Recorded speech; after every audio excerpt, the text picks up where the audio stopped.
There are some schools which still need infrastructure in terms of the classrooms. Things like water, things like latrines. Mostly those schools are in the rural areas, and perhaps this is where the county government should look into, not just look at schools which have got good infrastructure already, but also go into those other smaller schools which do not have those facilities. And it seems to me that there are those schools which do not seem to have benefited from the devolution of education. And the same, Brian, the same question in terms of the infrastructural developments we have had in school, but also talk to us about, given that the learning system we have been able to change, I'm sure you did not study under the current CBC that has been brought. Talk to us about that change as a person and what you have been able to experience as well. Well, yes, you're right. I went through the 844 system up until the age of 18, and then I went to the UK. But in terms of, obviously, the learning system, the CBC, I think, is being trialed. So we're yet to see, how effective or how good it is, or how efficient it will be for the students. But when you're talking about these 14 years, I also want to look at the softer elements of it, because you can see even in terms of democracy, it's being enhanced. So there's a lot more accountability. There's a lot more institutions that have been created, ESCC, the Office of the DPP, and so on. So all these institutions and bodies are also been brought in to bring better governance to our country. So that's what I would say on that matter. Dr. given that you're well-traveled, you've even written a book called The Black Ostrich Home, Away from Home. Talk to us about where this particular issue of changing the learning system, it was back then different from what you, if you're in the country, studied. True. It went to 844, now we are going to the CBC. Was this change warranted?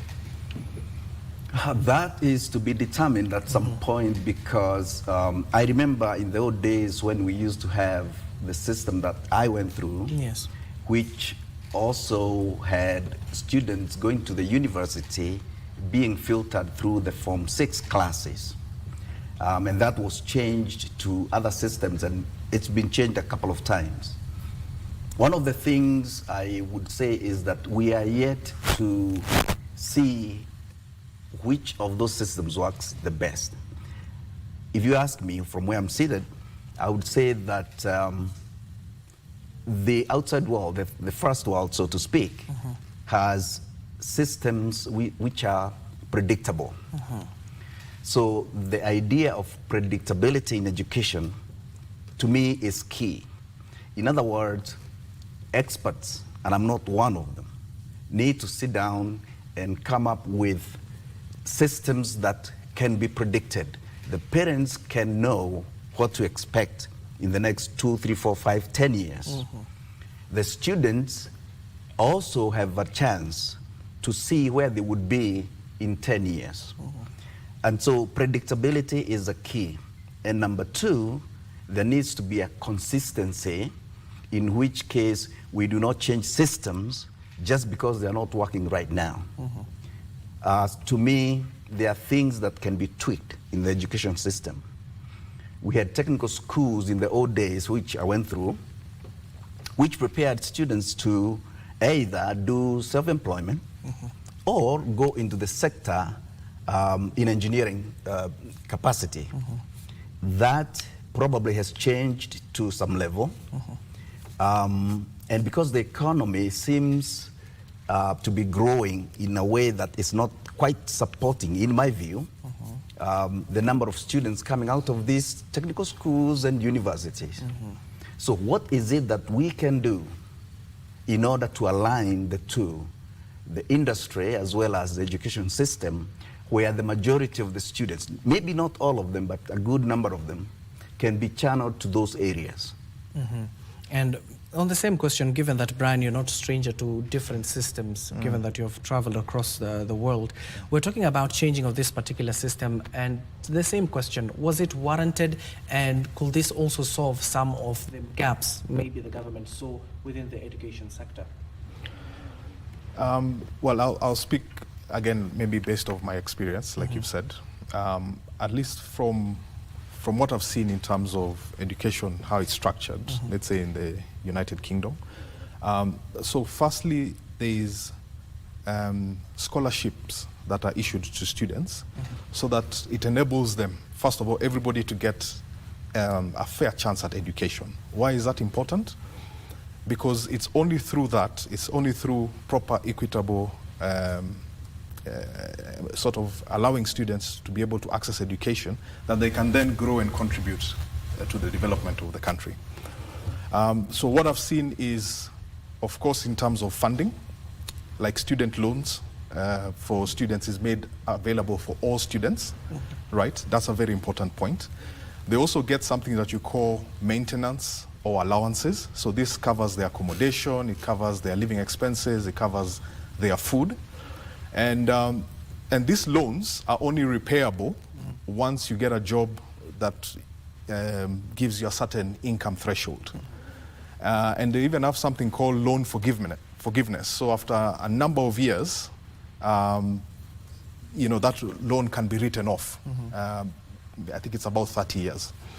So, you know, in terms of Kenya, in terms of changing the academic model from 844 to CBC, we also need to look at the funding element so that we can bring in more people who don't have access to this education, which is very vital, as engineer has just said here, and allows a lot of people to actually access that. Because I think that's the biggest problem when you look at the new model that's being proposed, is how do you get more people to be able to access education? Yeah, that's the challenge you've seen. And on the same issue, Daktari, you've seen what the government is proposing under the new university funding model. The government even increasing the bands to 5 now, so as to ensure that some of these children are not left behind. So what are your initial views and what could be done better? My first attempt to look at this is that there needs to be transparency.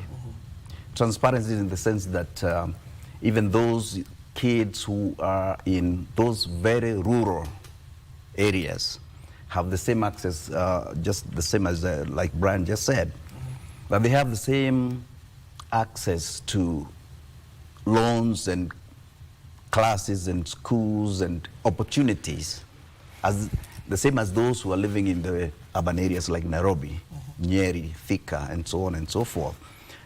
So to me, I think first and foremost is we need to be honest with ourselves and pin down what transparency looks like so that each and every kid in Kenya has the same equal opportunity to access school and to access the funds that are necessary to be able to build that. And indeed, education is expensive. We all agree there. But accessibility is the issue.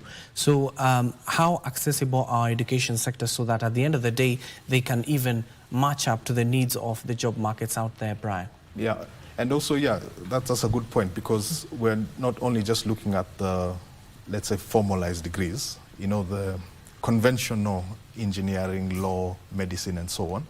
There's also the TVETs. Which give a lot of the students very good hands-on skills they can also take to industry. And those should not be forgotten. In fact, majority fall in that category. So we need to see more funding going into the TVETs institutions, which will again tie up to some of the government projects like the affordable housing. You know, it was talked that that will bring skills in different areas, masonry, plumbing, electrical, and so on and so forth. So that's kind of how we need to see the growth. And Daktari, on that issue Brian is talking about, we have even seen some of the graduates from the KCC 2023, most of them who at least scored a C+ and above, they're opting to go to TVETs despite gaining the opportunity to enter into universities. What does that say about our country? Are we moving towards the manufacturing side, towards industrialization, or? That would be a wonderful thing to do, because the world is moving towards manufacturing. There are so many things that need to be manufactured, and we need to be able to manufacture products in our own country. There was a time in history when we used to have manufacturing plants across the country. I don't know where they went to. That's to be determined by somebody else. But TVET, I'm a student of TVET myself. It was called technical schools in the day. And what I learned from my technical education in the day, I still use it today. Even though I'm in education in other areas, I still use those skills to date. Because what we learned in technical schools is the basics of what engineering is all about. Brian can vouch to this at some point. Therefore, to me, I think we are moving slowly towards that place where we are manufacturing. Because if we are not manufacturing, if we are not producing, we're just doing the agricultural piece of it. I think we'll be left behind, because manufacturing is probably where the whole world is moving towards. We need to be able to produce. But the other point of that is the devolution should also take into account what products can be manufactured at the county level. In other words, we are not saying that we concentrate everything in Nairobi or the major centers. There needs to be, perhaps, there needs to be manufacturing industries through TVET at the local level, at the county level, not just Nairobi. Production needs to go to those places so that the students who come out of these universities and the TVETs and the other institutions can do their production, put their skills at the local level. Because, Brian, we've seen this administration clear on that particular point. They don't want to import things into the country. They want them to be made locally so that they can boost, especially the Jokali sector in the country. But given that you have been in that particular infrastructural sector, especially in the transport system, how vital will this be, especially equipping institutions such as the TVET so that it can bring out learners and they can find jobs out there? You do know unemployment is the problem. So where is the missing gap, or which gap is supposed to be filled to ensure that from the university to the job market is well bridged?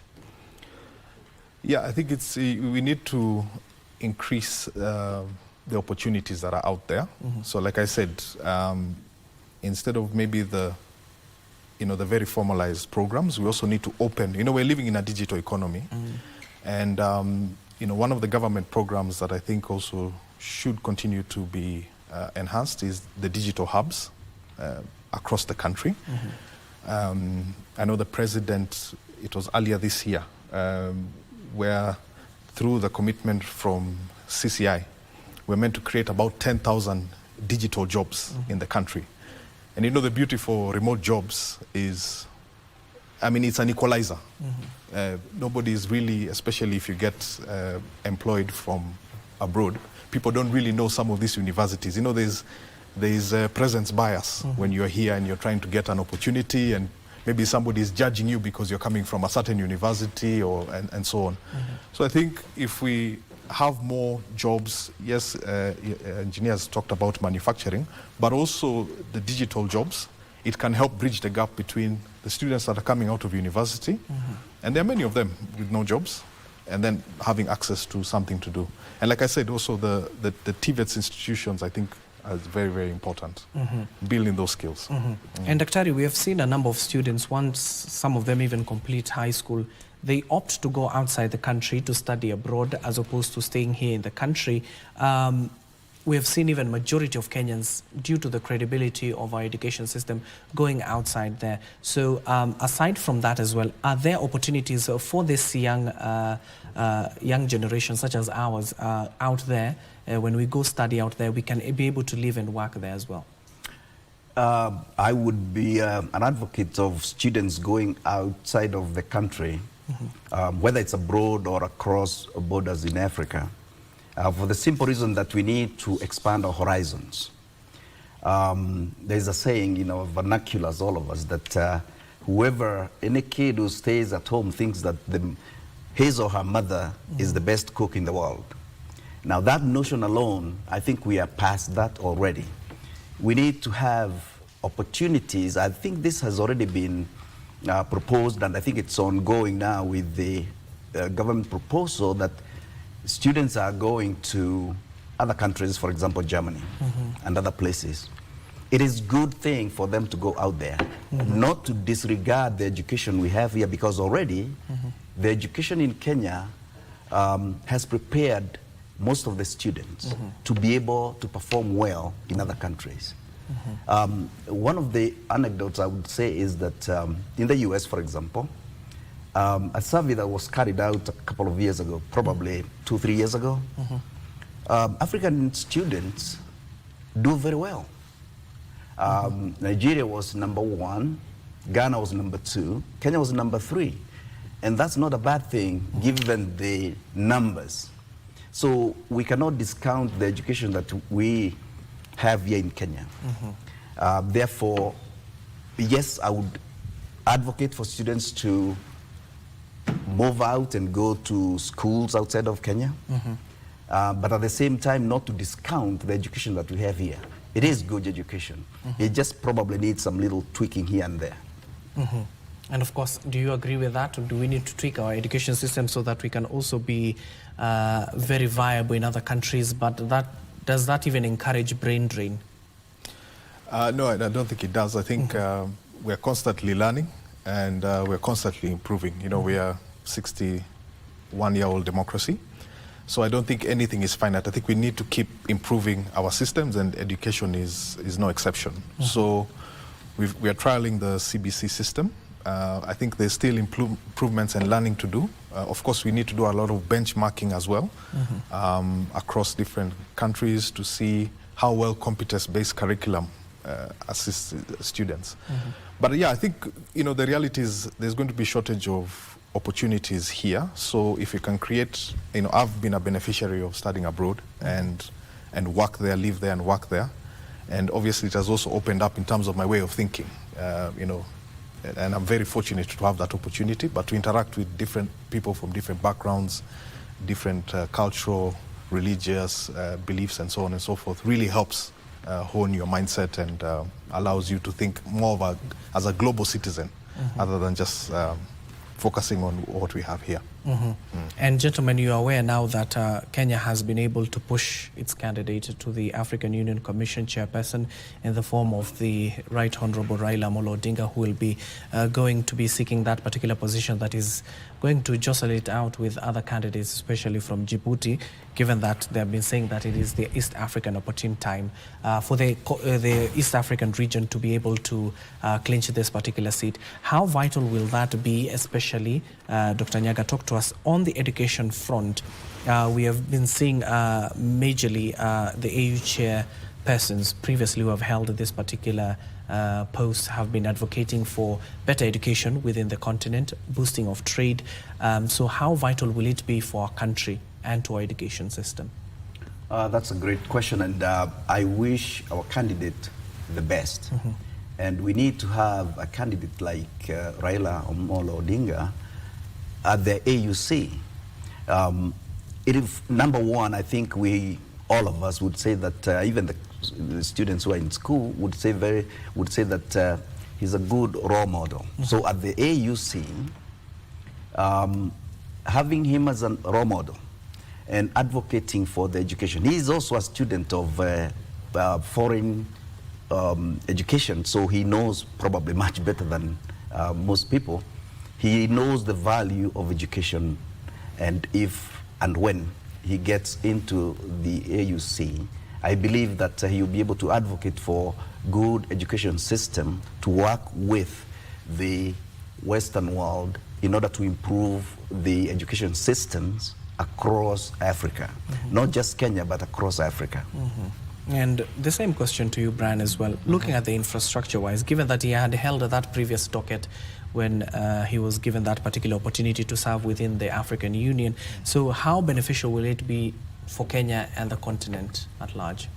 So yeah, maybe also just to echo what Engineer said, is also to wish him well, because he's squaring it out against 300 candidates across the continent. So, so yeah, in terms of infrastructure, I think maybe completing some of the cross-border infrastructure projects that we have in the country, like LAPSET, so the Lamu corridor project, also SGR.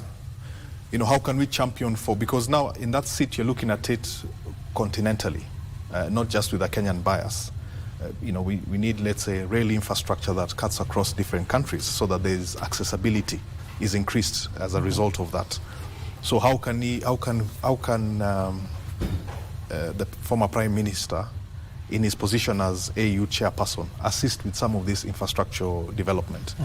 And also mobilization of funds, because we've seen, funds is really the challenge, isn't it, in terms of us completing some of these projects, because even if it's accessing loans, how can we get loans at an affordable rate in terms of, so what will he be doing continentally to help Africa's case in infrastructure development with a funding model that is sustainable, so that African countries can actually repay these loans without defaulting. Yeah. And of course, we have even seen the president talking about that the current model that many countries have been using, especially when it comes to the international monetary funds, the World Bank, has been a little bit biased towards the third world countries, because it subjugates them to ensure that they pay up the loan, but at the cost of not spurring economic growth. So is this something that he needs to champion for, especially if he gets that particular seat? Absolutely, absolutely. For a long time, Africa has been left behind by the first world and using most of the third world, Africa for the most part, to champion their own agendas. And I hope, and it's my prayer, that once he gets into, and if he gets into I pray for that he gets it, he can be able to champion that at the world stage and be able to renegotiate those loans that are crippling most of African countries, where we're talking about education, but there's much more, like Brian said, infrastructure. Africa is still very far behind in infrastructure, and therefore my prayer is that once he gets into that seat, he can be able to champion that as well, and go toe-to-toe with the first world as well. And coming back to you, Brian, we are talking about unemployment. Given that you've seen many youths in this particular country who have been able to graduate, but they have not gotten that particular opportunities because the opportunities are fine between, especially here in our country. So what can be done? What are those missing gaps that if the government or other agencies, even in the private sector, can nip in the bud and ensure some of these youths are at least employed? Yeah, I think, of course, like I said, we need to create the number of jobs that are available. So we need to look at creative ways of creating jobs. We have the affordable housing program, which is meant to increase, from the Kenya Kwanza manifesto, is meant to increase jobs in the housing sector, because the output, yes, is a house, but there's a lot of skilled labor that is required to build that house. I think also in terms of young people, we also, maybe I'd encourage them to also plug into a lot of these programs that are out there. There's a lot of even non-governmental organizations that run very good programs that can either give them funding or give them access to information or give them access to a community where you can share. For example, Young Scientists Kenya, Youth Alive, Youth Empowerment Program, and so on. So also looking at different avenues, instead of just saying, okay, fine, I want a job, but where can I fit in? Which society can I fit in that can allow me to network with like-minded people and give me the best chance of getting an opportunity? And of course, if you're just joining us, we're talking about the State of the Nation and Youth Agenda.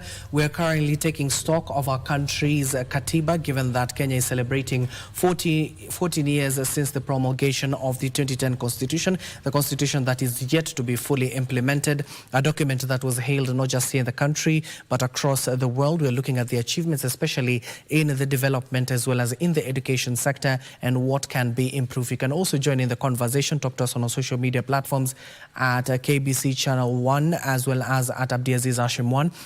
Of course, we'll also be keeping tabs on some of the stories or live events that are currently happening. And in conjunction to what we're discussing here will be the Katiba at 14 at the remarkable or historical house called Ufungamano House. You've seen the historical importance of that particular house. The Katiba 14 celebration is ongoing there. We do understand that the Wiper Party leader, Kalonzo Musyoka, who declared himself as the face of the opposition, will also be joining people there to be celebrating the country's Katiba at 14. Let me come back here to Daktari.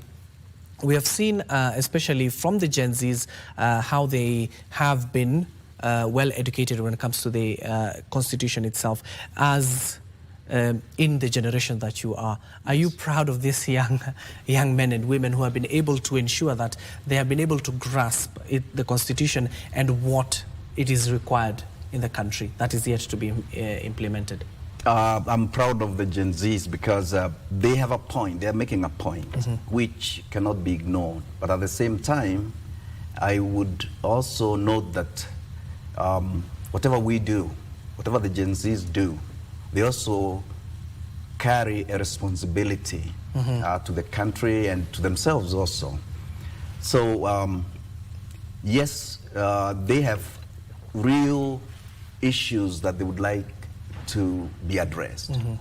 And we as adults need to be humble enough to listen to them. But I'm also saying that the Gen Zs and everybody else involved also need to take their responsibilities seriously, because everything that we do as adults, as young people, has consequences. And these consequences, we will see them.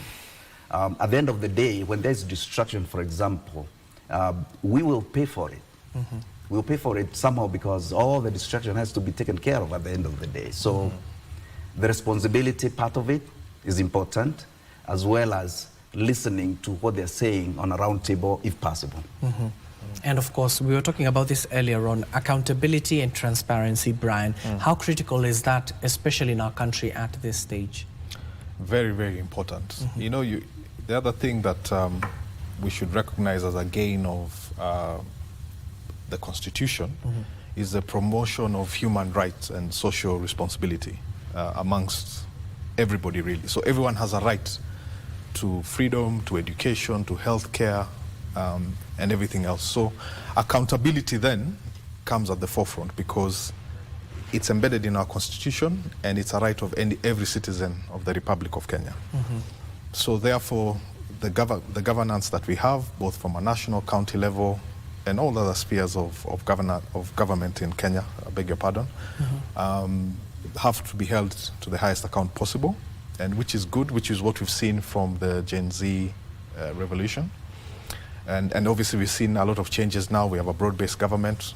We're here to see how that will sort of unfold in the next months. I think the jury is still out because it's early days. But yes, we definitely need to see greater accountability from our leaders. And accountability when it comes to that particular leadership. So how are we going to ensure, Daktari, that in the coming generations that they are taught better, so that we do not find ourselves in the same predicament that we are in currently? I believe that we should start with the civics education at the very, very lower level in primary schools, going on to higher education.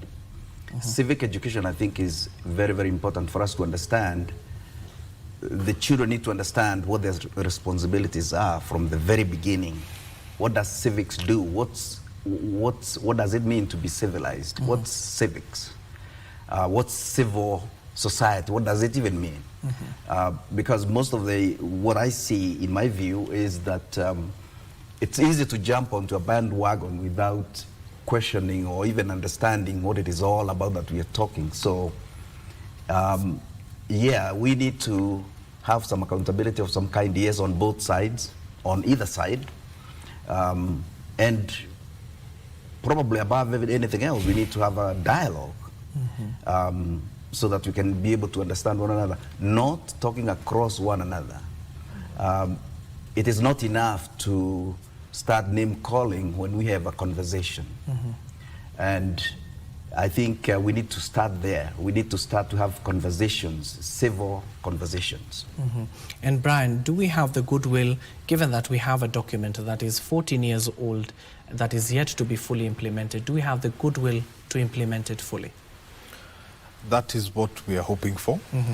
That's what we'd all like to see. So obviously we've elected our leaders, and we have elected them so that they can represent us. So we need to see at least the goodwill coming from the leaders. But at least we know now, if it doesn't work out, I think nobody is under any illusions. I think the youth are not just going to sit pretty and let the country go in a different direction. I think they'll speak up. They know that, and even if it cools down in terms of the demonstrations, Kenyans are acutely aware that every 5 years we have an election, and we can make a different decision if we have to. So we need to see, because like I said, we had this mini revolution, as I would call it, which has led to certain changes. So we need to see now really the goodwill come out from the leaders, and make sure that even representation is touched upon, especially on the marginalized group, women, persons with disability, yes. and the youth fall under that category, don't they? Yes. To see greater representation from all those parties, and also bringing them to the fore of our development. Yes, indeed, Daktari. One of the things that have been very elusive in this particular country is the 2/3 gender rule that we are yet to attain as a country. This shortfall, how can it be addressed as an expert, as an educationist? Where is this particular leadership, especially in the country, missing the link to ensure that the 2/3 gender rule is implemented? You even remember the former Chief Justice David Maraga had even called the dissolution of Parliament for not implementing the rule. First of all, I would start with a question. I'm not sure how many of us have read the entire document. And so we probably sometimes fight over things that we do not even understand. But I've also written a book to that effect, where Yes. the gender is a factor. Women have been at the forefront of doing a lot of things, including the church itself. And so the 2/3 rule, gender rule, is a good starting point. But at the same time, we also need to look at generally who qualifies for whichever position that is there with the gender rule, which is, for the most part, the Western world is also doing very well with the gender rule. And Kenya probably has got a very good example to set, where it is also in the constitution. Some countries, Western countries, don't even have that in their constitutions. So we are at the forefront if we can do it well. But we need to have a conversation around those areas. And Brian, the same. We have yet to implement this 2/3 gender rule in our country. You have been out there. What are they doing differently as opposed to here in Kenya?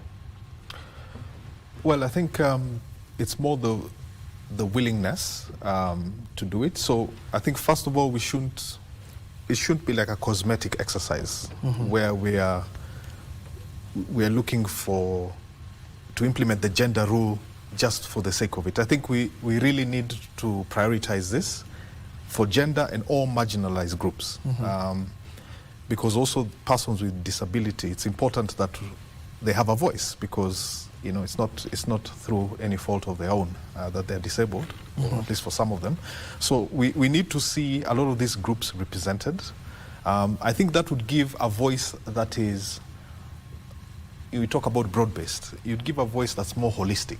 Yeah. When you have different groups with different opinions and different ways of seeing life, then of course it helps with the better governance and better understanding of the nuances and intricacies of, let's say, society and humanity at large.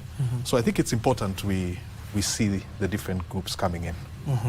And going forward, Daktari, given that we're entering the final leg of the program, we're talking about the implementation of this particular constitution, a very young document that is yet to be fully implemented. What can the government do more to ensure that this constitution is upheld and even improve it down the line?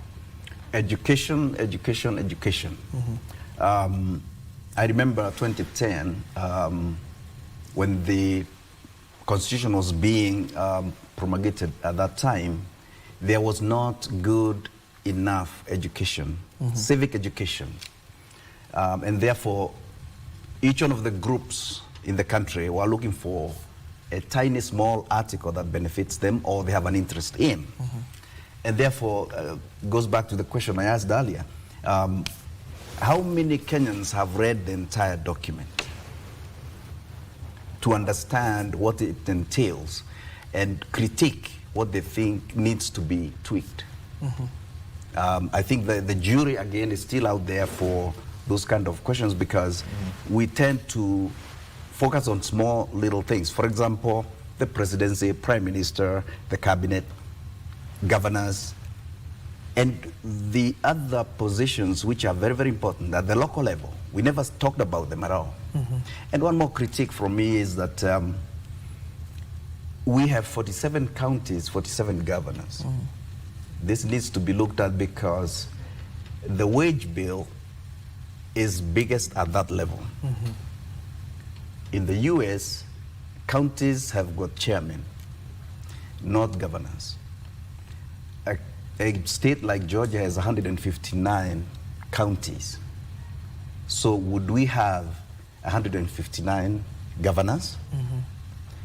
That is an element that needs to be worked through. But education, again, has to be the key. Because we can talk about all things, but the wage bill, the wage bill in Kenya probably is taking out a lot from anything else we are trying to do. I hope I'm wrong, but we'll see. Similar, you can have comments on that as well. And as you respond, what are some of the recommendations and policies that can be made to ensure, given that you know the conversation, the country to go for a referendum so as to change some things in that particular 2010 document have been rife? I think for me it would be distribution of resources as a key element. So, of course, in the Constitution we have 15% minimum needs to be distributed to the autonomous or semi-autonomous county governments.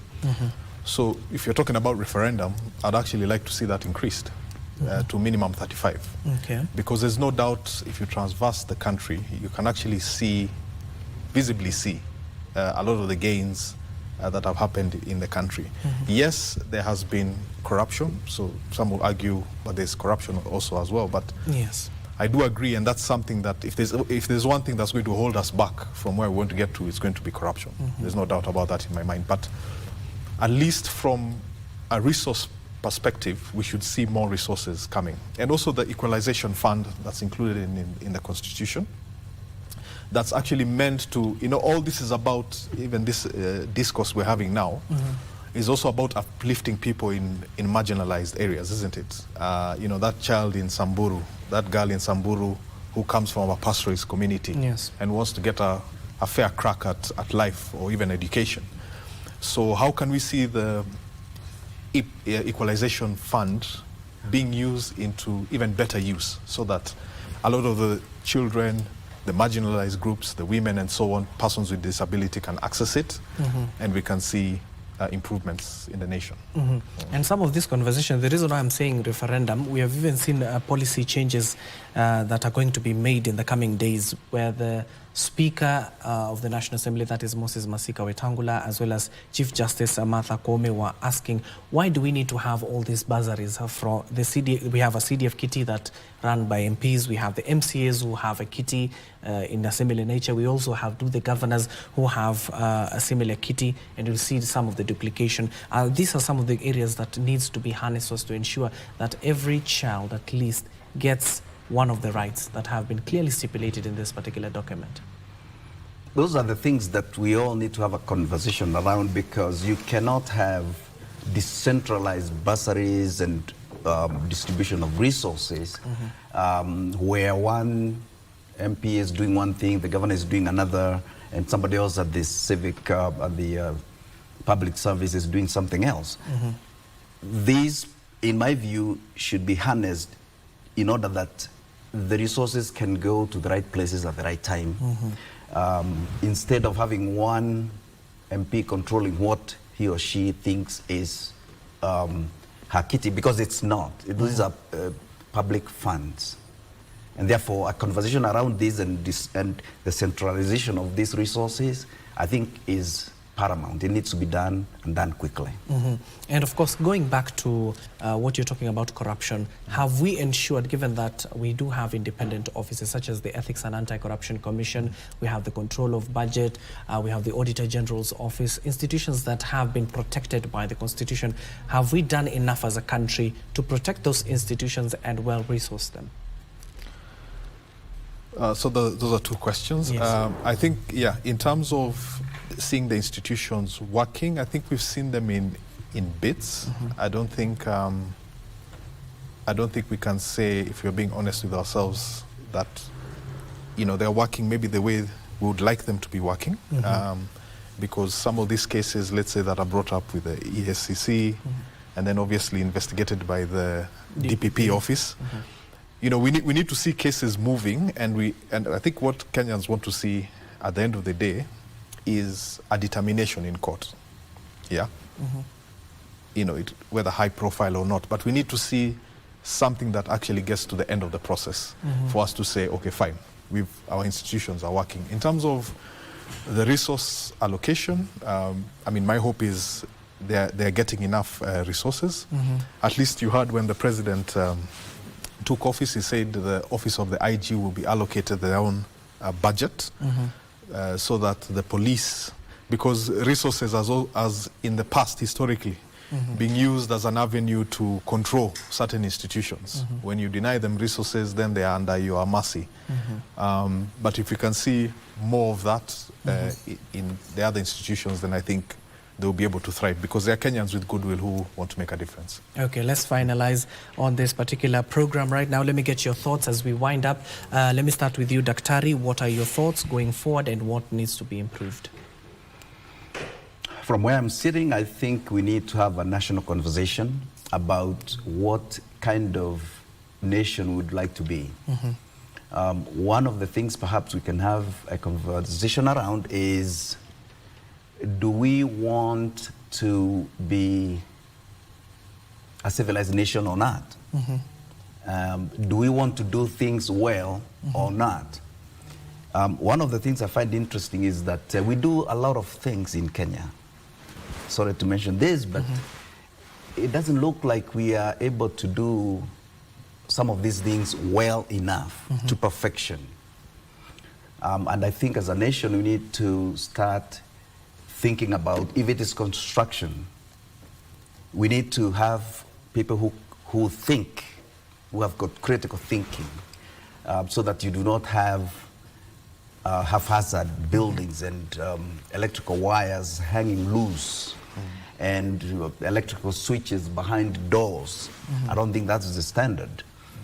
Water, how does water move around? How do we work on sewer systems? We still have open sewer systems in this day and age today. If you go around, you see that. How do we work through this so that we can have a better Kenya, a better environment for ourselves? And Brian, your last remarks? Yeah, so just to echo maybe the points and the discussion we've had, I think the Kenya Constitution has had a lot of gains for our country in all spheres. We've touched mostly on education and infrastructure and development, but also you can see even in the other softer areas, human and freedom, basic freedoms of citizenship, and also the understanding that every citizen is entitled to some of these freedoms that are embedded in our constitution. So I think what we need to see going forward now is obviously greater use of resources. I would just like to echo that point again. Corruption is still, in my opinion, the biggest menace that we have, and we need to curtail it so that there's enough resources that are available to do some of these programs. Thank you so much. That is Brian Mongerai, governance expert, and Dr. Charles Nyaga, an educationist, who have been here with us since morning. We're talking about some of the hits and misses that we've been able to gain through the Constitution that we are celebrating 40 years later on. What have we been able to achieve with the Constitution that is yet to be fully implemented? That puts a cap to our first conversation. We need to take a short commercial break. When we come back, we'll be talking about culture modernity, building unity and diversity through a community all the way from Narok County. We'll be discussing with them. They're already here in the studio. Don't go too far for that particular conversation.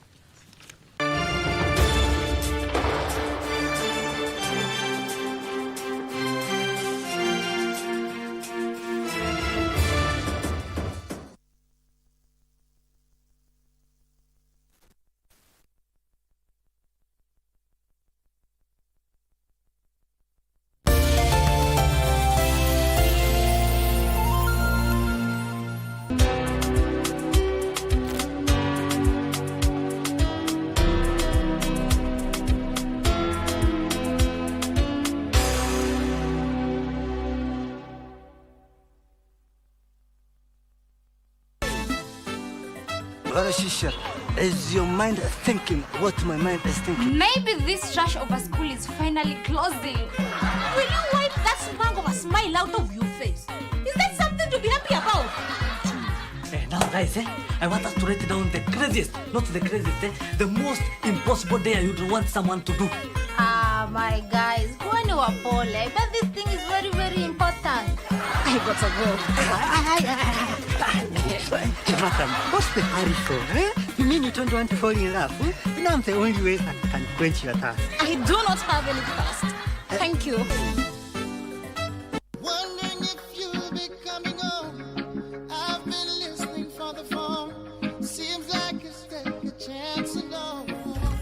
It has stopped this cultural diffusion, spreading fear and confusion, playing cloak under a wall, losing what you're fighting for. Living on a highway, I ain't taking no calls. All my struggles in the rearview mirror. If you ain't going my way, then you can get out and turn up and let the music play. Hey Sarah, I need you here with me. Don't leave me crying home again. Hoping I will understand.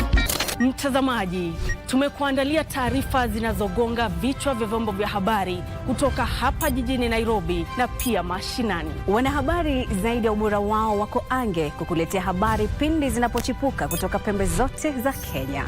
Kwenye kipindi cha Tamrini tunakuletea mazungumzo ya moja kwa moja kufafanua na kuangazia masuala yanayokuhusu wewe mtazamaji. Kumbuka, taarifa yenye thamani daima hupokewa kwa amani. Hivyo basi usikose kuungana nasi kila siku ya wiki. Tukupakulie na tukutaarifu taarifa yenye mnato kwenye runinga unayoienzi. Kwenye kurunzi mashinani, Sisi DC. Kati yangu na wewe nani anaweza piga mwingine? Isipokuwa mimi naseeka, mimi nilikuwa mchezaji ya wrestling. Ulikuwa mtu ya wrestling? Yes. Yaona. Mark that. Tuendelee. Mimi sasa nikienda kwa dobi, ani kombolesha nguo nivae, nitakuwa nimehandle stolen property. Unakomboa kwa dobi. Wewe unaelewa sheria kabisa. Makoa, hiyo nasikia kwa hapo ni kuajiriwa na ajiriwa. Na kuna suti za kukomboleza hapo. Wewe toka wende. Kwa maanisha amepatikana na nguo ya wishi. Nani alikuwa anatakana kushtakiwa? Ni mimi ama ni huyo? Mzee, tuelewane hapa. Sasa huyu mtu kwa bahati mbaya si alifunjwa paka poni, mheshimiwa. Alifunjwa? Paka poni, mheshimiwa, paka poni ya huku. Do you know I know the one of the laundry? Shut up. You are talking with me. Sasa umeanza nini? Sasa anaanza kunitusi na wewe umeanza kuambia watu shut up kwa nini? Sasa niaulize swali ya maana. Don't try to confuse me. You are confusing me. So hii suit imeandikwa nini? يا ما نفسي عايش إنسان قلبه على كفه كل اللي بردانين في كفوفه يتدفوا. Mojawapo ya mambo ambayo tunapaswa kuzingatia ni kama vile kumchagua mke ambaye anamtii Allah subhanahu wa ta'ala, anamcha Allah subhanahu wa ta'ala, vile vile pia humsikiza mume wake na kumtii na kuhifadhi amana ya mume wake. Wa in amartaha ata'atika, ukimwamrisha mke wako anakutii katika maarufi, katika mambo mema, mambo ya khairi, mambo mazuri, yule mke wako anakutii. Kila anachokufanya chochote lazima kusimange, mpaka atakupatia nickname. Kuna baba mmoja anasema mke wake alikuwa anamtesa, akampatia nickname, anamuita Shetani.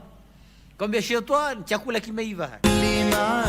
على طول مش لي ولا حتى روحه ملك ايديه.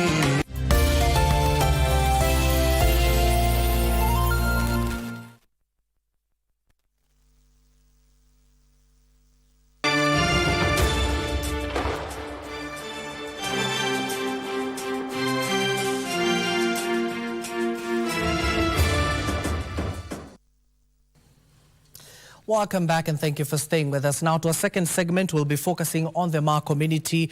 We do have guests all the way from Kajiado and Narok counties respectively. Earlier on I had said Narok, but two guests from Kajiado and Narok County. We'll be focusing on culture modernity within the Maa community, as well as building unity and diversity, so that you do know the cultural heritage that the Maa community has, not just here in the country but to the world at large. And joining me for this particular conversation is Lydia Masikonde, the founder of the My Unity Agenda. Welcome to the show. Thank you very much. And across Lydia is Tomaka Olemasenke, the My Unity Agenda Pwani Cluster team leader from Kajiado County. Thank you. Welcome, sir. Let me start with you, Lydia. Yes. Tell us about the My Unity Agenda. What does it seek to achieve in the Ma community, especially in those two great counties? The Ma are probably the label for Kenya, if you like. Yes. And for a long time, our traditions and our dress code and all those things have been used to benefit Kenya without benefiting the locals. So what we've discussed and what we're discussing in My Unity is to be able to come together and pledge for our rights. Whatever it is that we need to get done, like our ornaments, our dress, and all those things that are being used, we cannot do it if I'm speaking alone. We have to be united. The other agenda that we have is culture. Apart from our culture being preserved, is also even our political positions. We've seen other people putting their politics together, united, and they're able to voice their needs and the direction that they need to take as a people. So that's what we want to do for the community. And Mr. Tomaka, what have you done to ensure that the Ma culture is preserved and protected? Yeah, I think you'll allow me to talk to Swahili. Okay, it's fine. Yeah. Whichever you're comfortable with. Thank you so much. Lengo na madhumuni yetu kama Ma Unity Agenda ni kuleta Wamasai pamoja na kuangazia maadili ambayo yanayojenga utaifa wetu kama wa Kenya na pia kushikilia ile tamaduni yetu kwa njia ya kisasa kwa sababu vile tunavyoelekea mambo yanaenda kibadilika na tungependa kupoteza umaarufu wa utamaduni wetu na ndio lengo letu kubwa katika Ma Unity Agenda ya kwamba maadili mema yaendelee kutekelezwa katika utamaduni wetu bila kudanganywa na mila potovu. Kwa hivyo yale ambayo bado tunaona kwamba ni mema ni vizuri tuangazie kama jamii na tukapate pia kukuza katika watoto wetu wanapokuwa ili ile historia yetu ya jadi kapate kuendelea kuonekana. Yeah. And Lydia, talking about education, Yes. Let's start on education. Has the community received the same adequate opportunities that other regions have been able to receive? And even you do know that country right now we're celebrating 40 years since we promulgated our own constitution. So has our education sector been able to be felt down there in the Ma region? You know, that is a question that we were asking ourselves. Because in terms of schools we have, probably not to the best of the facilities. But when you look at the nation at the end of a term, when results are being announced, you hardly ever hear a school from Narok or Kajiado being number one, like Alliance or the others. So you wonder, what is it that's going wrong? So we've been trying to investigate and find out what our problems are. Amongst our big problems in education is that we get probably not the topmost in terms of the teachers. And when they come, something is attractive in somewhere like Narok, that the teachers tend to go into business instead of concentrating on their core business. So we feel that something needs to be done about the education sector in Masai Land. I don't know whether there's ever been a litain being announced from, you know, the last time education was great was in the old days when most of our leaders came from Olesangale Primary. And they went on to national schools and went on to become national leaders. But today, one drop, and so the education system needs to be looked at and sorted out. This is where the unity is coming in, because we sit and say, which qualified teachers of ours have been sent out, for example? And if they are able to come and show their children and lift us up, lift the younger generation. That's what we're looking for. And we're talking about, Mr. Tomaka, we're talking about how can the education sector be improved down there. What are these gaps that you have been able to witness there na itaimarishwa aje na serikali? Yale ambayo tunaona ni changamoto kubwa sana ni kwamba yale mahitaji ambayo yanahitajika kule mashinani, kwa shule za mashinani, ni kwamba hazipatikani. Kama tuseme ya kwamba shule za mjini ziko na kompyuta, na utakuta kwamba shule za mtaani hazina kompyuta. Na hiyo ni changamoto moja kubwa sana ambayo huwezi kulinganisha mtoto ambaye anasoma Nairobi na mtoto anasoma Namanga. Kwa sababu ule mtoto yuko Namanga hajapata hizi mahitaji ya kutumia ya teknolojia ambayo zinahitajika kwa kisasa.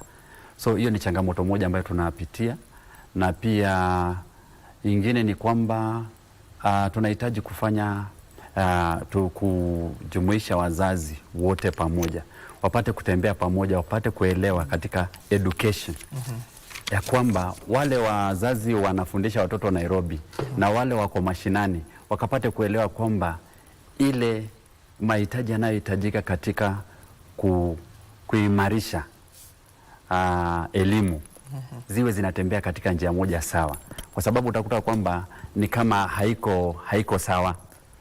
Watu wa mjini wana nafasi kubwa sana kujiendeleza kwa hii mambo ya technology. Lakini ukija kule mashinani technology haipo. So inakuwa ni changamoto kwa watoto wetu kuperform. And Lydia, we're talking about... to add on that. Yes. There's something that is noticeable in Masailand. The connection between the parents, the teachers and the student. The parents are most often are not knowledgeable, and therefore they don't follow up. And you know, education is a tripartite situation where you have to have all three working together to achieve the best. So I feel one of the things that we want to do as Ma Unity is to be able to hold seminars for our parents to know the importance of education. And my question to you that I wanted to ask, have you reported such kind of issues, or have you taken a proposal to the Ministry of Education, and if so, have they acted upon it? Actually, we have, not once, several times. When we find teachers who are failing, for example, principals, heads, or teachers who are failing and the parents are not active, we've actually done something. Most recently, we actually had to change, for example, the leadership of the TSC in Narok, because there was a lot of lack of correct deployment, if I can call it that.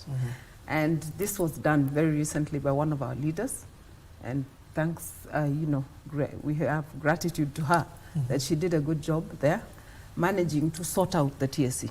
So we are hoping to see results. And Mr. Tomaka, you have MCAs, you have MPs, you have governors and senators. What are those leaders doing if this is the situation on the ground as we speak? Tunawahimiza na tunawaeleza. Si kwamba hawajui, wanajua, wanafikisha ujumbe.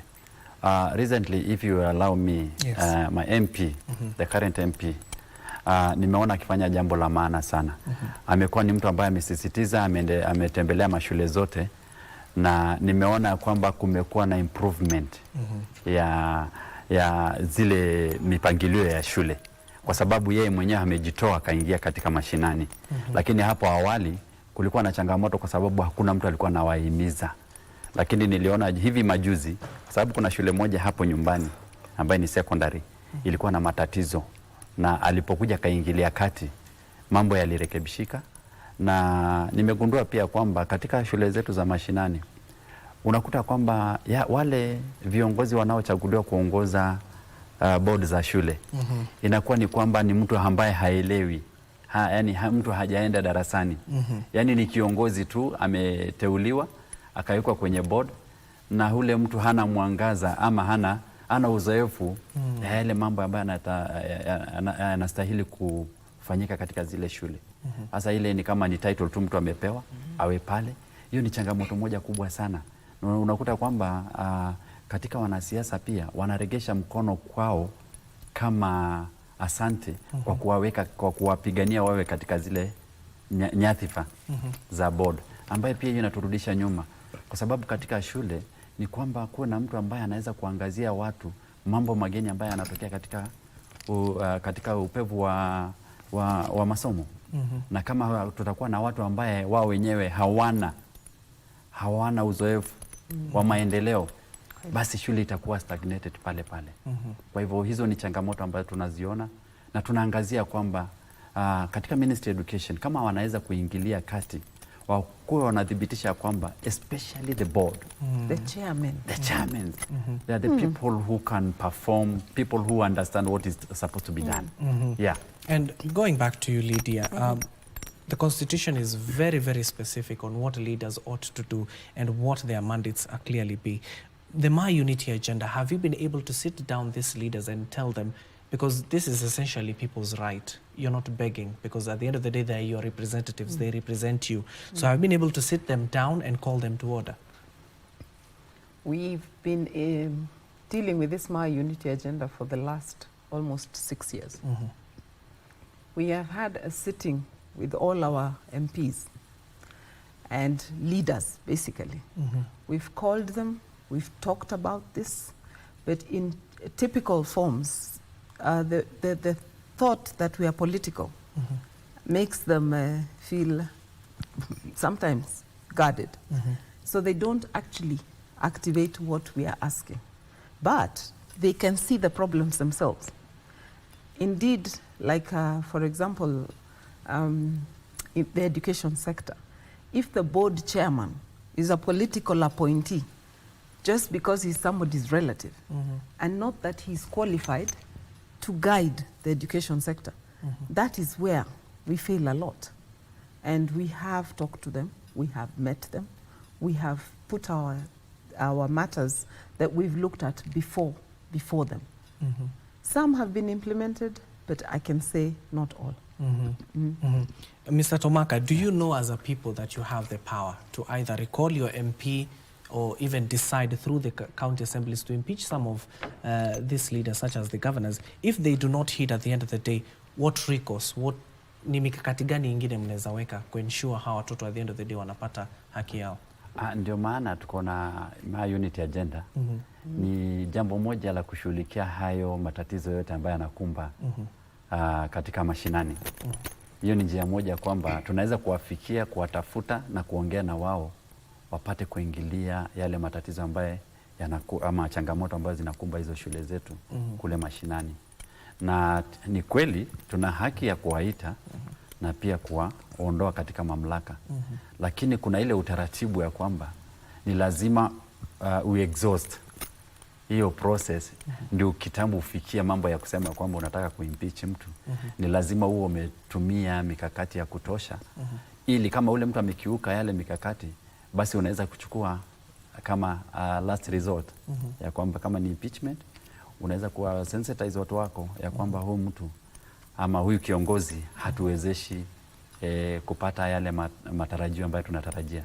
Yeah. Lydia, the conversation that we're having here is very timely. As a country we are currently celebrating our constitution. So have you awareness to them to tell them these are your rights and this is what you ought to expect? Actually, that's what we are planning to do. I've told you we've been in operation for like 6 years. We've been trying to get and keep moving. Get a lot of opportunities created by finances. You know, financing is everything. So even to move, what we've been doing is we've been moving on social media. We've actually moved on the ground several times to different places. We've been to Kajiado, we've been to Narok, and we are going to Laikipia to go and try and educate people. There is a law that was passed in 2016, the Traditional Knowledge and Cultural Expressions Act. It was passed in 2016, and it is supposed to have given the government also the direction to support us and support the locals and the communities, because previously almost everything that was being earned using community or cultural or norms and ornaments and dress didn't come to the locals. So this act is supposed to correct that. But we have a slow machine that is not really helping. And this is one of the things we are fighting. And going back to Mr. Tomaka, Katiba, which is very, very crucial. It is a document that we are yet to fully implement. Lydia is talking about the operations that you've been able to do on the ground. Have you been also sensitizing, because we have been seeing Gen Zs at the end of the day. You do have Gen Zs in Narok and Kajiado as well. So what have you been doing to educate them, to tell them this particular document is your savior? Okay, it's one of the policy we have in our agendas. So we are trying our best to make sure that we have reached the young generation and inform them that we cannot operate without a constitution. The constitution is the guidance of everything. So we are on that plan, and we are in an advanced stage of even having the groups which are dealing with the constitution. And we have demarcated in segments where that if it is education, there are people who are dealing with education. If it comes to the law, there are people who are dealing with the law. If it comes to tradition, we have people who are dealing with tradition, and even political. So those are the areas that we are now tackling. We have given some groups to go and bring the report. So once they bring the report, that we can now advance it and release it to the society. Yeah. You're just showing us you're bilingual. You also talk English. He's just prepared. So Lydia, let's focus on other issues that are facing the Ma community as well. The Ma community is a pastoralist community. True. You do know that currently we're facing adverse climatic conditions. So what have you been able to do, especially to educate the adults down there so that they can engage in agricultural activities? As MUA, that's our brief name, My Unity Agenda, what we've done is broken out into clusters so that, you know, we have our arms everywhere. So each area has leadership that deals with the issues on the ground. Like, for example, in Kajiado, sale of land, you have that matter being discussed by the cluster in Kajiado and bringing it finally to the national cluster to discuss how we can assist. Same Narok cluster, we're talking about, I don't know, the fencing of the wildlife corridors by people who've sold land, and therefore the wildlife corridors have been closed, and the reduction of space for nomadic, you know, nomadic habits. So these are things we are trying to tell and train them to know that we are going to modern life, but it doesn't mean that we have to drop our culture. We just have to work together with both. And let me go back to Mr. Tomaka. Agricultural activities, which is very, very vital, especially in the country. And you can even see the current administration is focusing on agricultural development. The farmers are the backbone of this particular country. So the Ma community, what have you been able to do, given that in times of drought, at least when it comes to food-wise, you're okay?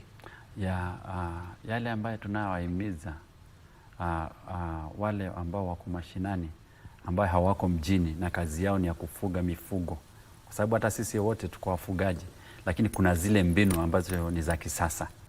Tunajaribu kuwahimiza ya kwamba kuliko kuwa na ng'ombe 500 ama 1000 ambazo hazina faida, ni afadhali uwe na ng'ombe 100 ambazo zinaweza kukuletea faida kwa kuchukua mbegu hizi za kisasa na kujaribu kugeuza mifugo ziwe na manufaa katika maisha yao. Ya kwamba hata kama hawajaingilia mambo mengine, lakini mambo ya kuwa na ng'ombe ambayo ni ya kisasa, ambayo inatoa maziwa ya kutosha, iko na nyama ya kutosha, na ya kwamba hata ile ng'ombe ikiuzwa unakadiria kwamba kuna bei ambayo ni nzuri. Ukiuza ng'ombe moja unaweza punguza ile matatizo ambayo uko nazo. So hiyo ndio mbinu ambayo tunaweka, na kwa upande pia ukulima tunawahimiza pia waingilie katika ukulima. Hivi majuzi tumekuwa na mikakati hata ya kupanda miti, kwa sababu watu wetu walikuwa wajui maana ya miti, lakini kwa sasa wameinukia. Hata sasa ukija kule mashinani utakuta kwamba kuna boma ambazo zinaweka nurseries katika boma zao, na wanasambaza katika hizo mashule ambayo tuko nazo. Tunakuwa na siku ya kwenda kupelekea zile shule zile miti zipandwe kila mahali, ili kuzuia ile janga la kiangazi. Ni lazima tuwe na nini. Changamoto kubwa tuko nayo ni maji, kwa sababu maji ni changamoto ambayo inaturudisha nyuma sana. Sababu utakuta kwamba ile maji kidogo inapatikana katika ile misitu ambayo tunakaa ni kidogo sana, haiwezi tosheleza hayo mahitaji yote. Kwa hivyo ile ni kwamba ndio tunasi viongozi wetu ambao wamepewa hiyo usukani wajaribu kuingilia kati katika mambo ya maji masaini. Hata kama ni kuchimba hizo visima, wachimbe visima ili watu wapate kupata maji ya kutosha, na wakiwa na maji ya kutosha watalima, mifugo zitakuwa na maji ya kunywa, na itakuwa si rahisi tena kusikia kwamba wakati kiangazi inatangazwa masaini. Itakuwa ni jambo ambalo ni la busara sana, ya kwamba sisi wenyewe tukitilia maanani na kuhimiza ya kwamba ufugaji kwa njia iliyo sahihi na ukulima kwa njia ambayo ya kipekee ambaye maji inapatikana kwa wingi, itakuwa ni rahisi sana kuisaidia hata serikali katika mambo mengine. And Lydia, a very crucial point is where you've just touched on land matters. We even know that Masai Mara, which is actually one of the best in our country, that particular national park. In the world. Yes. The world. Yes. In the world. Yes, in the world actually. So how are the Ma community coexisting with the wildlife? Because we have seen instances where there have been human-wildlife conflict. So how are they coexisting down there? I'm sure you don't hear too many incidents of human-wildlife conflict in the Mara. They have learned to coexist, if you like. And we have moved from just the tourist hotels owned by the other people to ourselves having conservation areas. These conservation areas belong to us, and we work together with the animals to benefit ourselves as the Maasai from Narok. And so it has, we've taken personal charge, so to speak, so that there's no waiting for other people to come and sort out our problems with the wildlife. We're actually working with the wildlife. The problems come, I think, mainly during the drought, when you find herds of animals have nowhere to feed, and the park is green, and you know, that is probably the conflict that we have, that is being handled quite well to moderate that, so that the cows don't die, but the animals also don't get disorganized or disoriented by tame animals, as opposed to their wild habits. But because of development, a lot of growth has happened. Too many lodges have come up in the Mara that are causing, that can in the future, in the very near future, will cause a problem. Will cause a problem. Okay. The overcrowding by the humans. And let me go to Mr. Tomaka. On the same note, you can add your few points there, but there is a very critical issue that is happening here. We do have something called globalization in the world and here in our country. So, and we've seen some even cultures being eroded. And Lydia clearly stated that the Ma community is the face of Kenya. So what have you done to protect the face of Kenya? Wow. That's why we have Ma Unity Agenda. We want to conserve our identification. That's why we just sat down and decided that we must have the way forward for us to make sure that our culture will not be eroded. We are putting in place some mechanism to make sure that we have sensitized people that we have our culture to live in.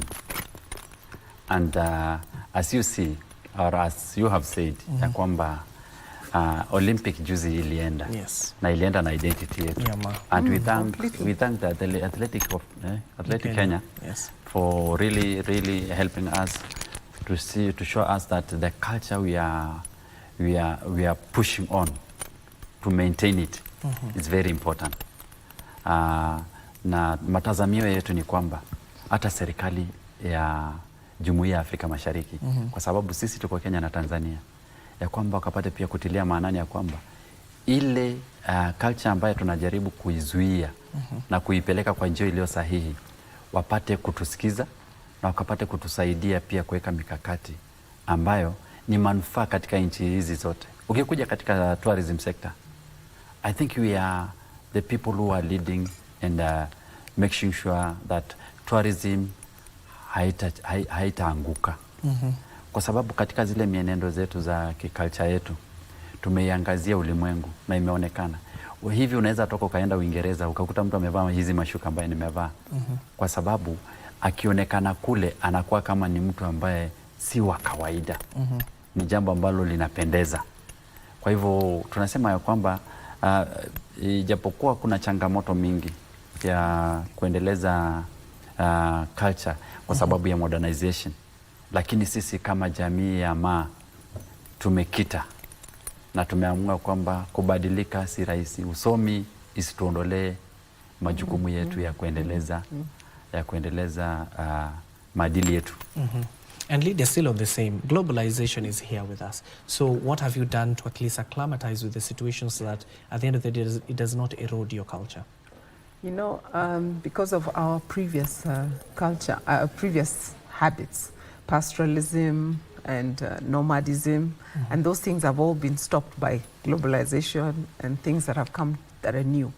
So one of the things that we plan to implement as my Unity Agenda, and that we are starting already, is to push the government to have a classroom, curriculum, a curriculum that is friendly to the locals, meaning that there must be some Maasai lessons, some class, where we have English, Swahili, Maasai is a language.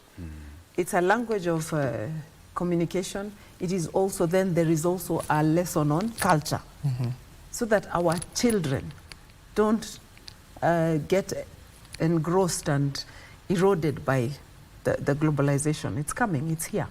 It's here with us. But we have to tackle from the grassroots, classroom, the language, so that it doesn't disappear. Because, once the language is gone, the tribe is gone, the culture is gone. And given now we are entering into the final leg of our segment here, let me start with Mr. Tomaka. We even hear that a culture festival is in the offing, especially in the Maa community. Tell us about that as we wind up the conversation. Tunapanga mikakati ya kwamba katika kaunti zetu za Maa, hiyo ni Kajiado, Samburu na Narok.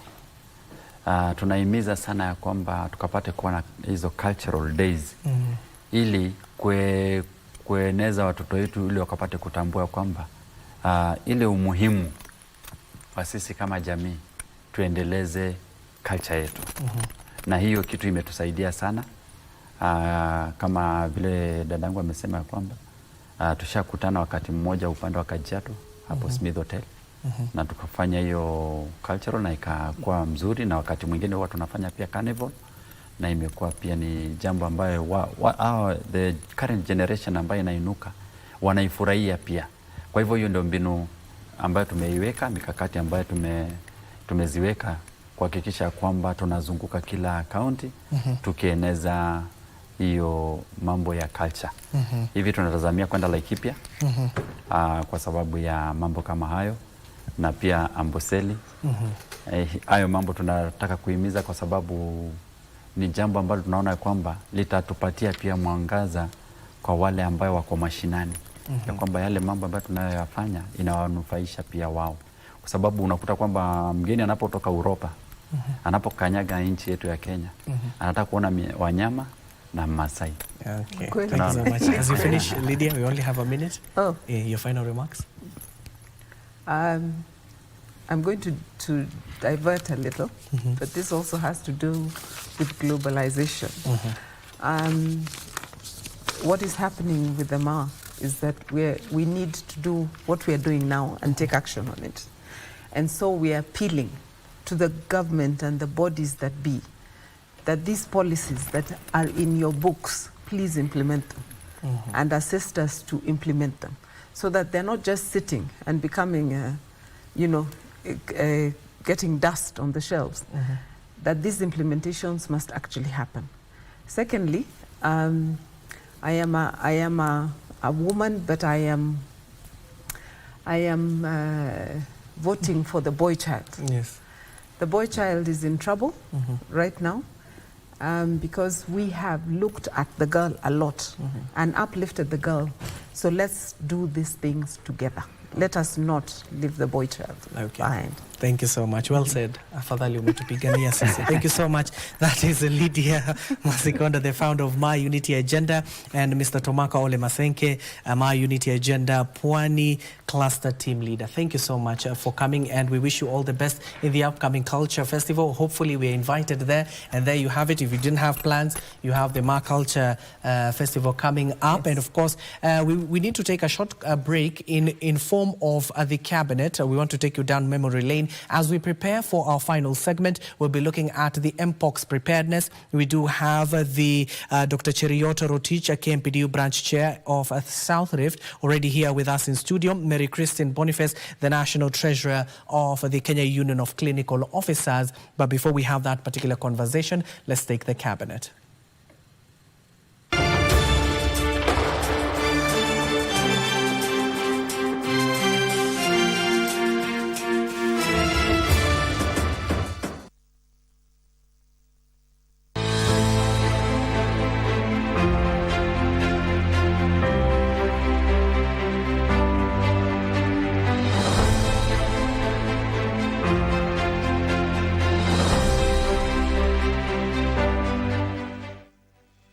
Moses Mudambe Mudavadi was an influential politician in Western Kenya and within the ruling party, Kenya African National Union KANU.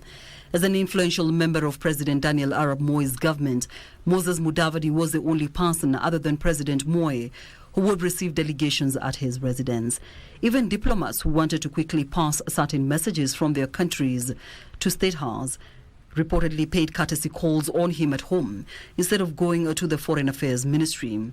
For his political influence in Western Kenya, Mudavadi was nicknamed the King of Mololo in reference to the village of his birth. Mudavadi held 4 cabinet positions at various times during his tenure in Parliament. They included the Ministry of Basic Education, the Ministry of Water Development, the Ministry of Culture and Social Services, and the Ministry of Local Government and Physical Planning. He also served as KANU Secretary General. Born in 1923 in Sabatia, Mudavadi attended the old Kima Boys Secondary School before joining Maseno School and then Alliance High School. For tertiary education, Mudavadi studied at the Leeds University in England and Harvard University in the US. Moses Mudavadi served briefly as a warrant officer in the King's African Rifles before becoming a teacher, later rising to the position of District Education Officer in Western Kenya and Rift Valley Province before being appointed the first Provincial Education Officer for Nairobi. During his time working for the Ministry of Education in the Rift Valley, Mudavadi met Daniel Arap Moi, a teacher at the time, and a strong friendship developed between the two. As a school's inspector stationed in Kabranet and in charge of Baringo, among other areas, Mudavadi recommended the future president for an in-service course that paved the way for his promotion.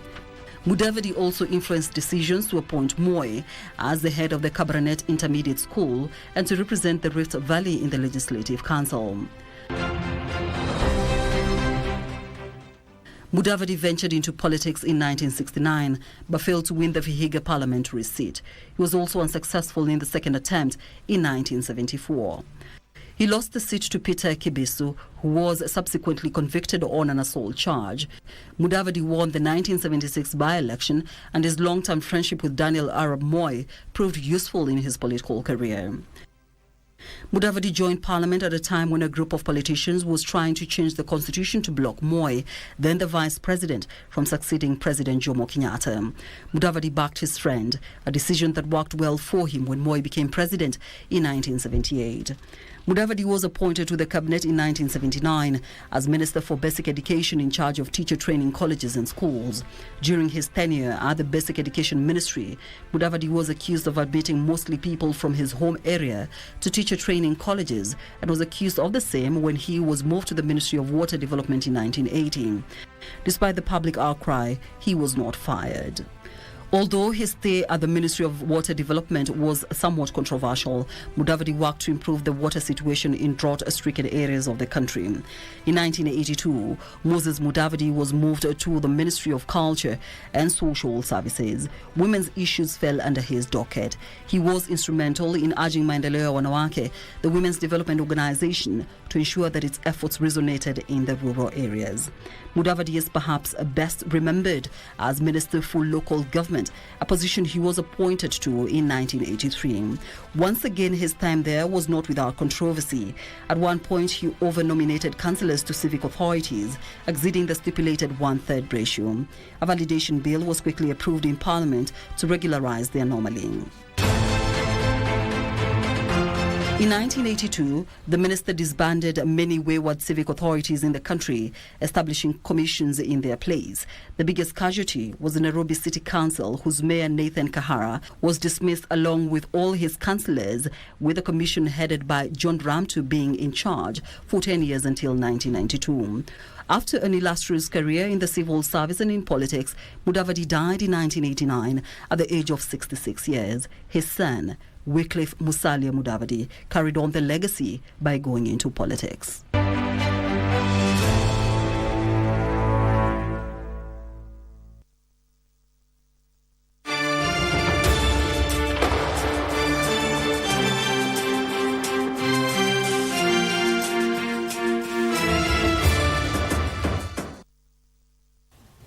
And now to our final segment. Still with us here, we want to discuss Mpox preparedness here in the country, and we want to take it from a different angle, given that we have heard from the ministry the preparations that have been made. Now we want to get to know what are the health workers are doing in their various facilities, what are the various members down there, given that you do know that the health workers play a critical role. You do know that the role they played back in when the country was experiencing COVID-19. Now with the advent of Mpox in the country, given that Kenya has recorded a second case that was barely last week, of course, sparking new concerns about the spread of the disease in the country. So what measures have been taken? Joining us for this conversation will be Mary Christine Boniface, the National Treasurer of the Kenya Union of Clinical Officers. Mary, karibu sana. Thank you so much. And of course, on the other side is Dr. Cheriot Rotich, the Kenya Medical Practitioners, Pharmacists and Dentists Union Branch Chair of the South Rift. Welcome to the show. Thank you. Daktari, before we even get to the Mpox, just make a clarification for us. Yesterday we saw KMPDU declaring that there will be a strike. So is it a nationwide strike or is it a county-based strike? Thank you, Abdi. I would like to clarify that the strike notice we've issued is specific to counties. Counties like Nakuru, Nandi, and others who've not paid doctors their salary for some months. Particularly during the duration when we were on strike. Remember that we ended the strike and the agreement, the return to work formula stated clearly that no doctor was to be victimized and all the salaries were to be paid. But some counties have not yet paid those salaries, and that's why we've issued a strike notice against them. And if they don't pay within that duration we have given them, we'll proceed on strike. Okay. Now, going back now to the topic at hand, Mary, as the Kenya Union of Clinical Officers, are you prepared to handle these Mpox cases if it reaches that particular point? For us, as the Kenya Union of Clinical Officers, is that we have members in the counties and spreading to the far end counties that are, I would say, marginalized. The farthest end of Marsabit, Wajir. We have clinical officers working in all those facilities, the level 1s, the level 2s, the level 3, level 4 facilities. And when something like this happens, we're literally preparing for, I would say, a pandemic. And because the WHO has already mentioned it as a matter of concern, we expect to see preparations in the counties, as the ministry has announced, in terms of sensitization, which should start from the healthcare workers. One, for awareness trainings in terms of what to expect from the cases that we should be seeing should the spread increase, and also preparations in terms of materials, supplies, the PPEs and all that. The ministry has said that sensitization has started, but again, on a slow note, because most of the members, and especially the ones that are those at the far-end facilities, it has not happened. But again, we expect it to start at the very sensitive areas, these facilities near border towns or ports of entries. And, in as much as it has started, we've not seen, it being done aggressively, because again, we also don't know how fast the spread will be or how it will occur. Though the good news is that we've not seen as much cases so far, the two, but we hope in not a long time, the tradings will be done and all healthcare workers will be ready to tackle the cases as they come. Okay, Dr. Give us a brief on what is happening on the ground. Especially, we have already recorded 2 cases, not just the doctors, but as health workers in the country. Are you prepared to deal with this mpox? Abdi, thank you. I would like to state categorically that we are not ready as members of Kenya Medical Practitioners and Dentists Union. Tell us why. We have seen a sluggish attitude from particularly the ministry. We've not seen the vibrant awareness creation by the ministry. Health workers have not been trained. If you ask most healthcare workers what mpox is, how it is transmitted, how it can be prevented, most don't, because this is it's a new virus altogether, and we have to relearn it afresh. And we've not seen the ministry making sure that we have awareness among the healthcare workers and also the public. We've only seen efforts by the PS of Public Health and Professional Standards, Ms. Mary Mudhoni, doing a few interviews here and there, but that has not disseminated information with regards to mpox. And I would like to perhaps advise the ministry to take the attitude that CS Kagwe did when we were managing COVID. The daily briefs, it may not be daily for this particular case because we don't have many cases yet, but let us have weekly updates. Let us have sensitization. If you can remember, during that time, Kagwe used to sing and say, if we treat this disease normally, it will treat us abnormally. You can get it, I can get it. I'm sure you remember those phrases. We are supposed to have those phrases currently running on our screens. We are supposed to have sensitization messages, even on our bulletins. Do we have any at the moment? So I can say, as a profession, what have you been able to do? Given that KMPDU is a union in itself, it is a professional body. So what have you done, given that it's already here, what have you done to educate and ensure that your members down there who will be handling these particular cases are ready? Remember that we as a union, we ensure that our members are well taken care of wherever they are. We've spoke about this. I'm sure you've seen this in the news. We've spoke about the lack of preparedness, as recent as on Saturday. The lack of preparedness and the sluggish attitude by the ministry. And that is what we have done. And I think going forward, we'll have mechanisms as a union of making sure that our members are well sensitized. And we'll be looking for partners to help us so that we move very quickly ahead of time. They say a stitch in time saves 9, and we need to do that now.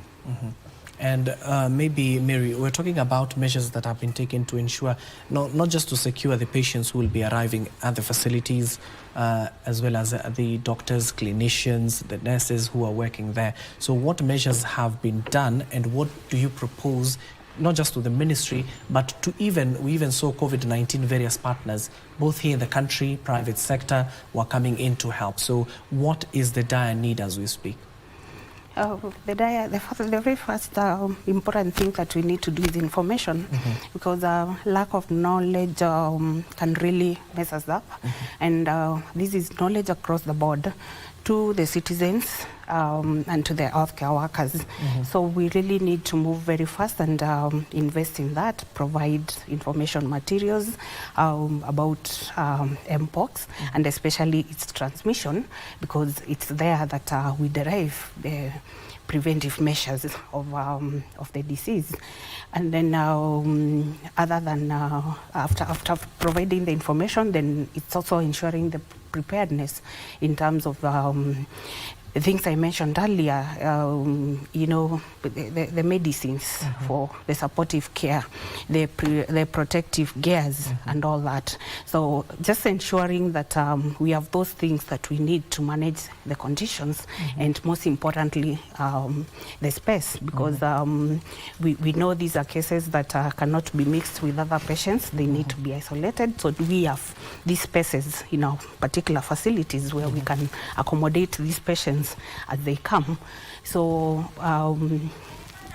we need to be all round prepared in terms of all those, you know, those things that we need to manage the cases. And then other than that is to improve on surveillance.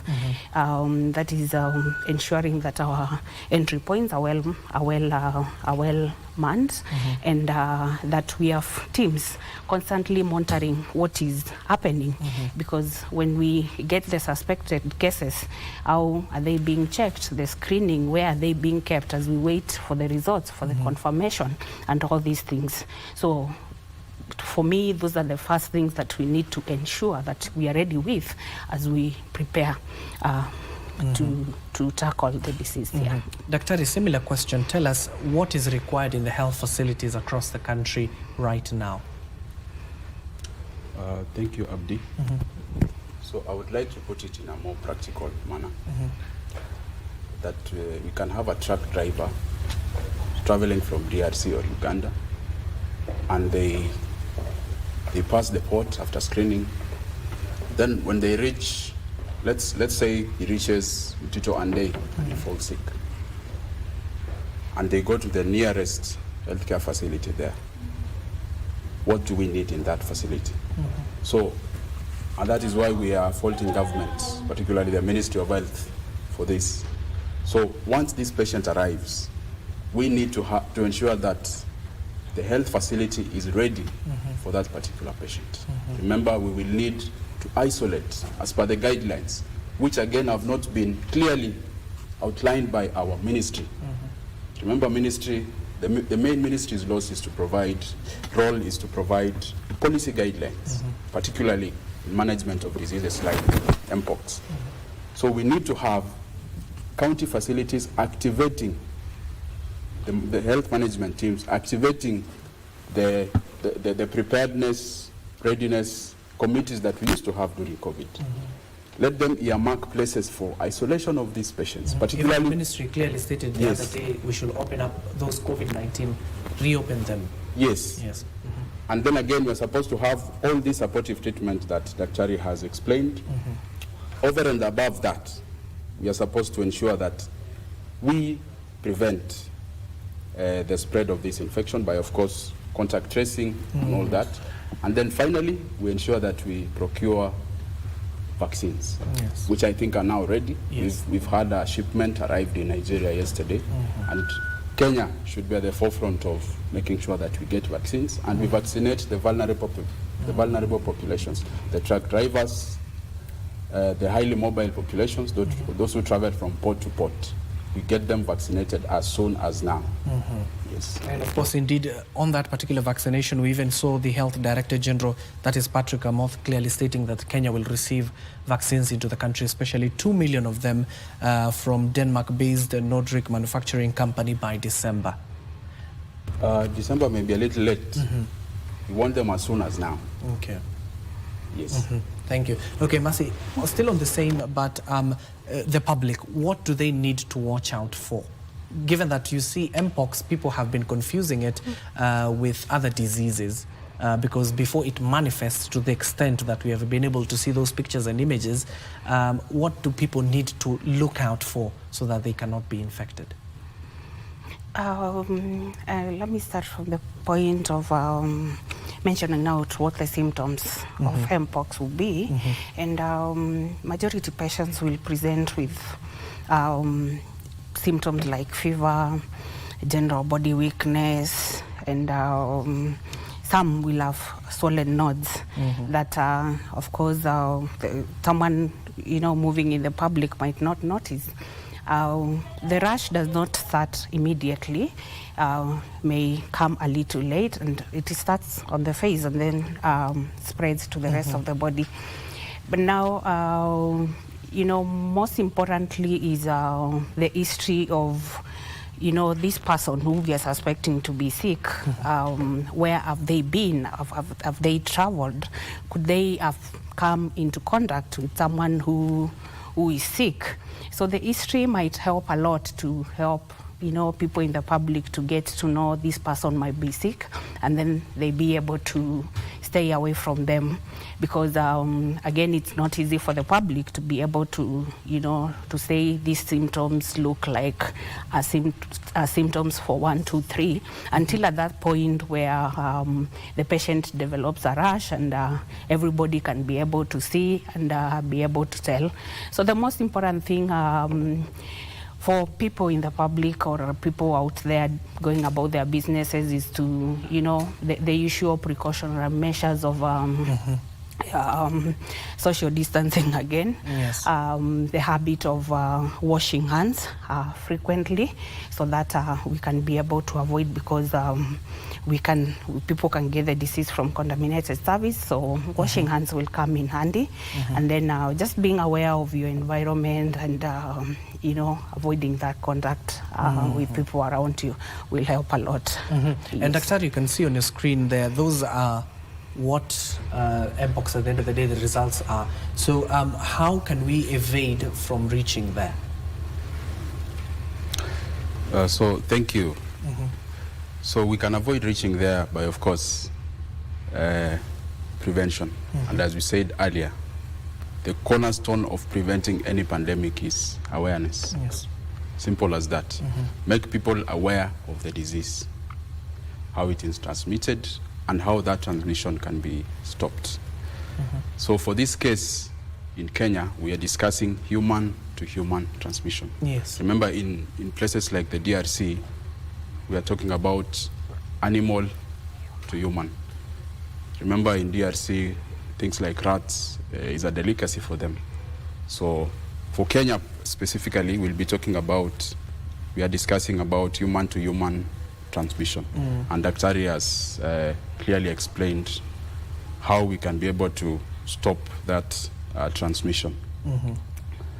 Making sure that, of course, repeating again, kuosha mikono, na tungependa county haswa zile wako kwenye boda, Busia, Alaba, kwa Mombasa na wapi, county waweze kusaidia wananchi in public places kama stage ya magari, pale kwa port, kwa mahoteli, waweze kuprovide zile hand washing materials. Waweze kuhakikisha kwamba maji iko na sabuni iko. Hiyo ndo first line. Ya pili ni kwamba tusiweze kukula nyama ingine yoyote. Tuweze kula nyama mzuri. Na to minimize ile interaction na wanyama. Na nyama.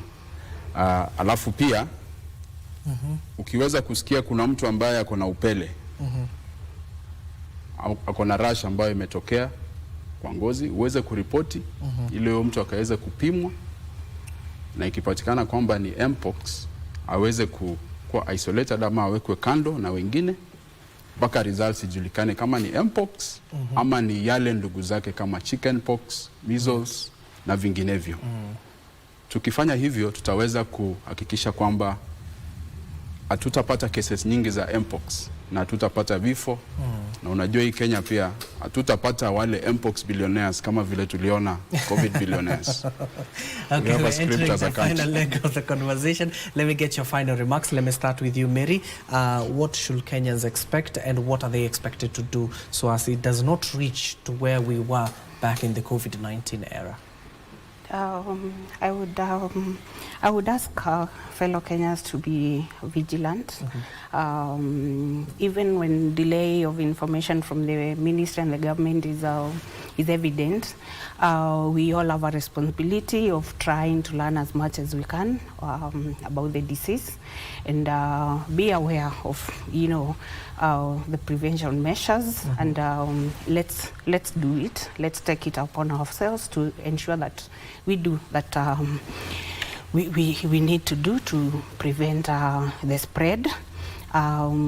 Let's ensure that we are aware of our environment, and like Dr. Ria said, if you see a rash, just report. Probably the person who is sick is afraid of doing it themselves. Please ensure you do. And to our healthcare workers, we remain vigilant in our workplace. And this way we want to ensure that the workplace does not become the contaminant or the place where we keep carrying the disease, because it can easily happen. And just in case you're not provided with the materials that you're supposed to work with to ensure you protect yourself, then that workplace is not safe. And in that situation, we encourage them to stay away until what they need to see the patient is provided. Thank you. And finally, Dr. your final remarks? So my final remarks would be, let us take mpox seriously as a country. Let us make sure we have a galvanized approach towards making sure that we give mpox the attention it deserves, so that we avoid the complications that come with it. I would like to urge the ministry to engage all the stakeholders and make sure that any loophole that is identified in the whole process, whole chain of diagnosis and treatment is addressed. If we have a challenge in testing, capacity for testing for the virus, let us address that. And finally, I would like to exit with a phrase from former CS Kagwe, that if we treat this disease normally, it will treat us abnormally. Thank you. Bia moja na sausage mbili. You remember even that Yes. quote as well. Yes. Thank you so much. That is Dr. Cheriot Rotich, KMPDU Branch Chair of South Rift, Mary Christine Boniface, National Treasurer of the Kenya Union of Clinical Officers. Thank you so much. There you have heard it. You have heard it from the key stakeholders. It is because prevention is better than a cure. And finally, before we close off the show, as of yesterday, Africa recorded 3,953 new mpox cases and 81 deaths over the last 7 days, bringing the total to 22,863 and 622 respectively. Information from the Africa CDC Director General, who clearly stated that this particular disease is a public health emergency. That concludes our conversation this morning. My name is Abdiaziz Hashim. The sign language interpreter at the bottom end of the screen is Brian Muraru. Up next is my colleague Nancy Okware with Kurunzi Mashinani. Don't go too far.